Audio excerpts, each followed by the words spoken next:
प्यारे दोस्तों, मैं संतोष कुमार मौर्य बोलता है इंडिया में आपका स्वागत है। आज हम बात करते हैं 10th क्लास का एक कविता है, एक वृक्ष की हत्या।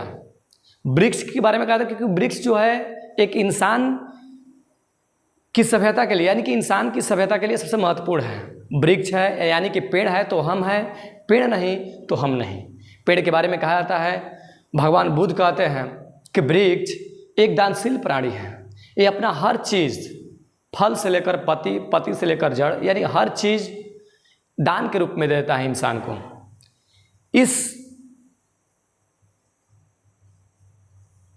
दिए गए दान के बदले में वो किसी चीज़ का मांग नहीं करते हैं। यहाँ तक कि पेड़ उनको भी छाया प्रदान करने काम करते हैं जो उन पर कुल्हाड़ियों से वार करते हैं। प्यारे दोस्तों, ये चित्र दिया गया है कि एक पेड़ जिसके सामने एक आदमी खड़ा है और कुल्हाड़ियों से वार कर रहा है, यानी कि एक वृक्ष की हत्या कर दे रहा है।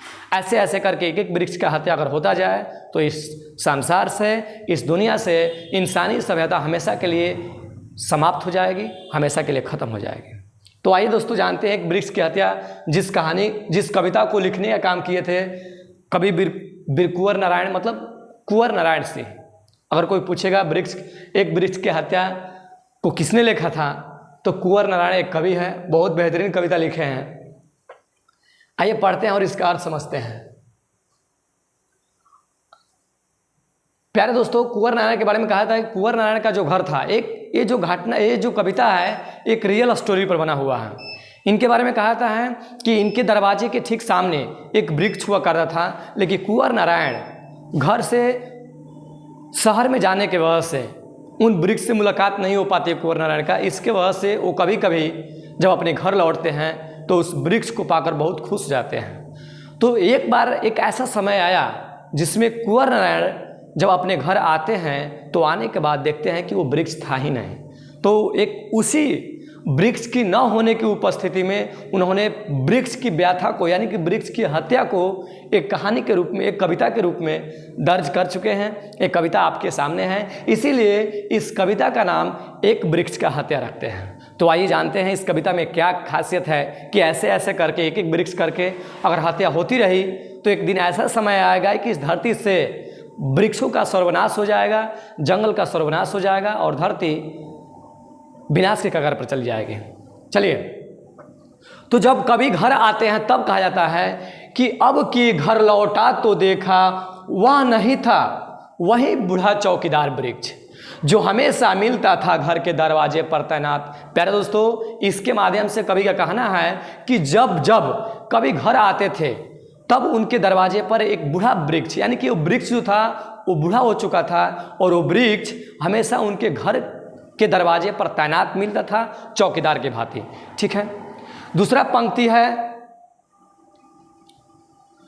पुराने चमड़ों का बना उसका शरीर वही सख्त जान, झुर्रियोदार खुदेदार ताना मैला कुचैला, एक पगड़ी फल पुतीदार, पाँव में फट पुराना जूता चरमराता लेकिन अकड़ बलबूता। यानी कहने का मतलब यह है कि कभी इसके माध्यम से कहता है कि उस पेड़ के शरीर को देखने पर पता चलता है कि एक ऐसा पता चलता है कवि को कि उसका जो शरीर है पुराने चमड़ों से बना हुआ है, चमड़े पुराने हो जाने से उसकी जान में कोई कमी नहीं आई है। यानी प्यारे दोस्तों, वो पेड़ बूढ़ा हो चुका है लेकिन उसकी जान में कोई कमी नहीं आई है ना। उसकी जो पत्तियां है, उनकी टहनियाँ जो है फूलों से और पत्तियों से भरी पड़ी है। ठीक है, उनके पाँवों को देखने पर कभी को ऐसा पता चलता है कि जैसे मानो कि वो पेड़ जो है अपने पाँवों में फटा जूता पहना हुआ है। चरमराता लेकिन अकड़ बलबूता, अर्थात कहने का मतलब है कि वो पेड़ पुराना होने के बाद भी चरमराता था, हिलता डुलता था। लेकिन हिलने डुलने का मतलब ये नहीं कि वो टूट कर गिर जाएगा ना।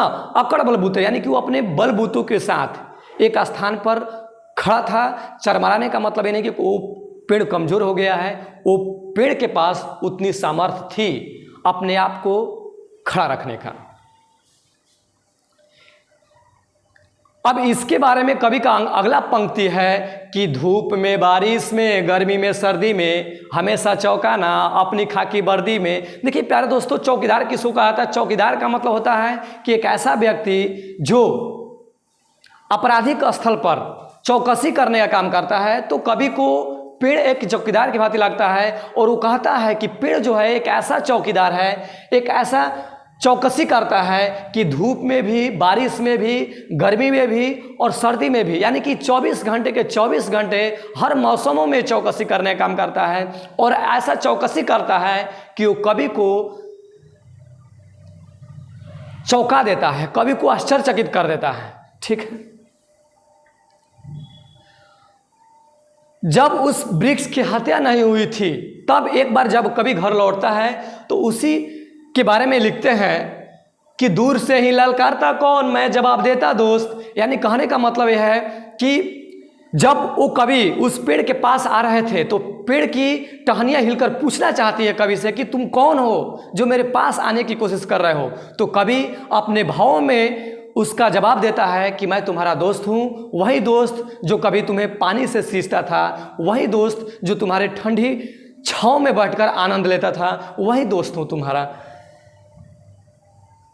इसके बाद लास्ट पंक्ति में लिखते हैं कि ऐसा पंक्ति है जिसमें वृक्ष की हत्या कर दी जाती है। वो कहते हैं कवि कि और पल भर को बैठ जाता उनकी ठंडी छाँव में, दरअसल शुरू से था हमारे अंदेशों में कहीं जाने दुश्मन। यानी कहने का मतलब है दोस्तों, कवि कहना चाहता है कि हमारे अंदेशों में, हमारे आसपास ही कोई ऐसा व्यक्ति था जो इस वृक्ष की हत्या कर दी ना। मैं वही तुम्हारा दोस्त हूँ जो कुछ समय के लिए इसकी ठंडी छाँव में बैठकर आनंद लिया करता था। प्यारे दोस्तों, एक कवि इस पंक्ति के माध्यम से किन किन चीज़ों को बचाने का बात कहा है, आइए जानते हैं। कि घर को बचाना है लुटेरों से, शहर को बचाना है नदीरों से, देश को बचाना है देश के दुश्मनों से। कहने का मतलब यह है कि जिस तरीके से हम घर पर कहीं जाते हैं तो ताला मार कर जाते हैं, यानी कि लॉक करके जाते हैं। इसका कहने का मतलब यह है कि घर को बचाना है लुटेरों से। लुटेरा ऐसा ना हो कि कहीं घर में आकर घर को लूट कर चला जाए।